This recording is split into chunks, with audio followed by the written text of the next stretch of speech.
Hi again then guys, and welcome to another Special Projects Replica build, and this time it's a build which has been requested more times than I would have expected, to be honest. It's surprising sometimes what kind of cars you guys want to see, and this particular replica is for the NISMO R34 Skyline, and in particular the Z-Tune.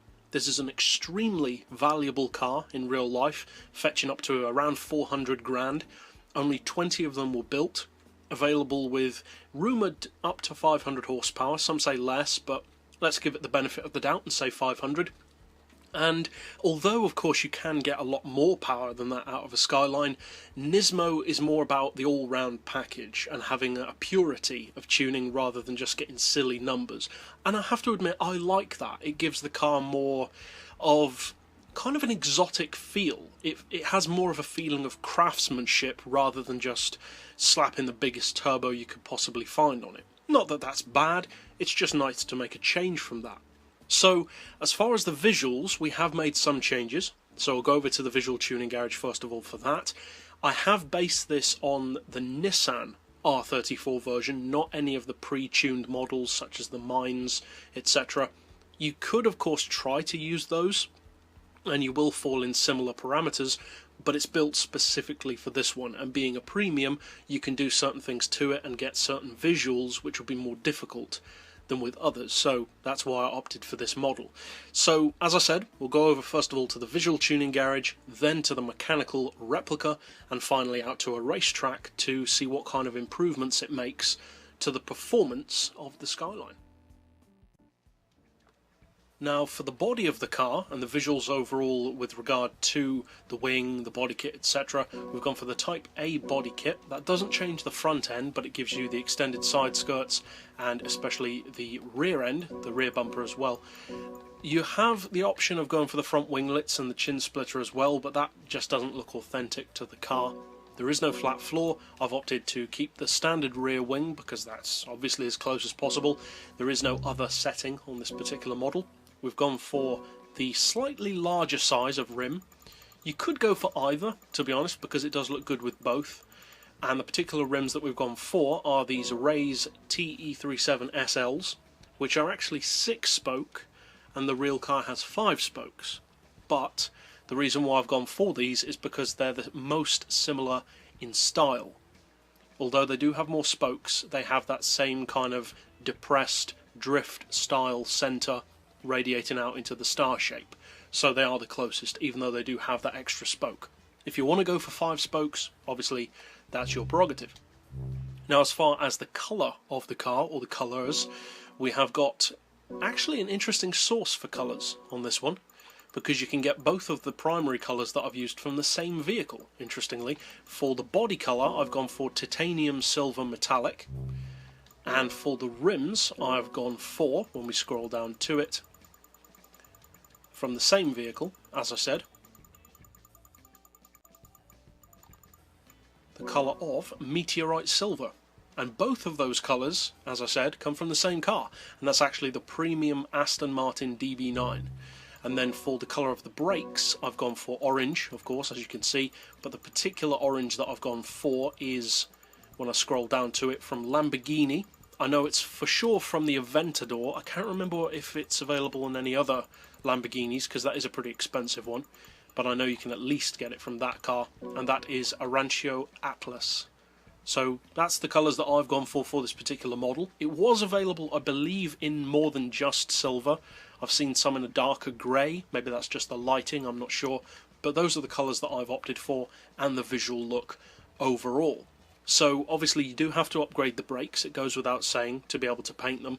But now we'll go over to the mechanical tuning garage, speaking of the brakes, for the next stage of the build.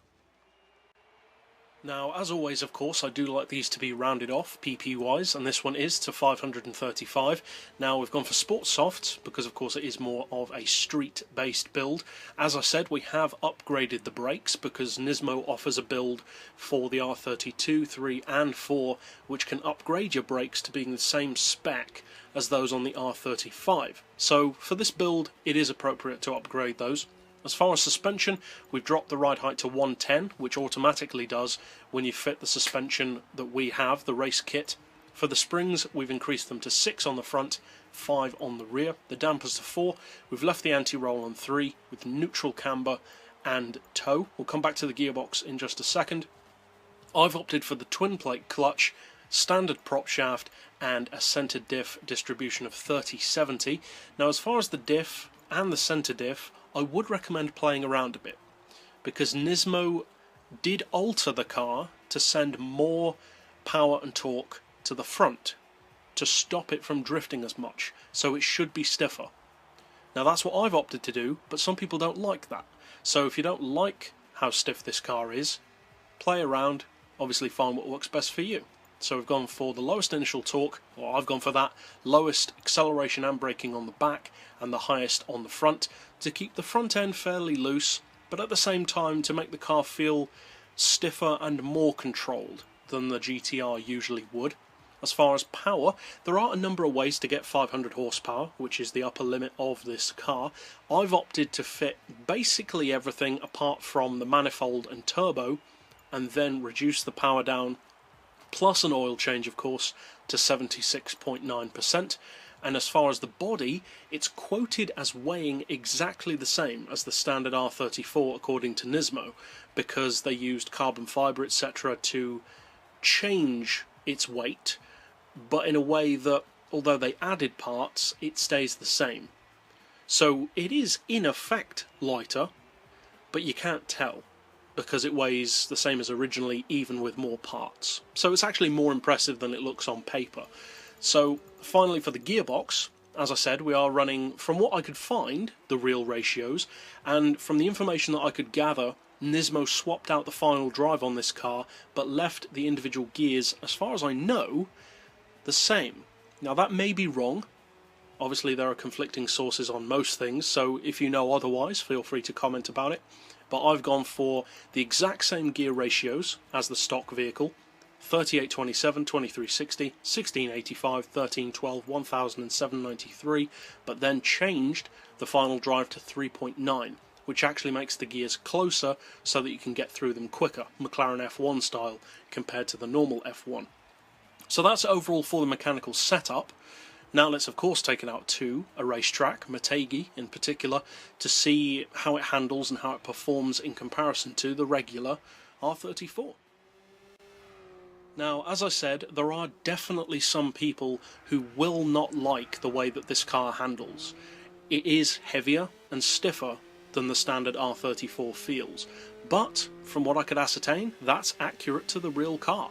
So overall, if you do decide to use this build, which certainly accelerates significantly quicker than the normal car, as far as top speed, I haven't actually tested it, so I'm not sure how it would break down through those gears with the altered final drive, so feel free to check that out for yourself.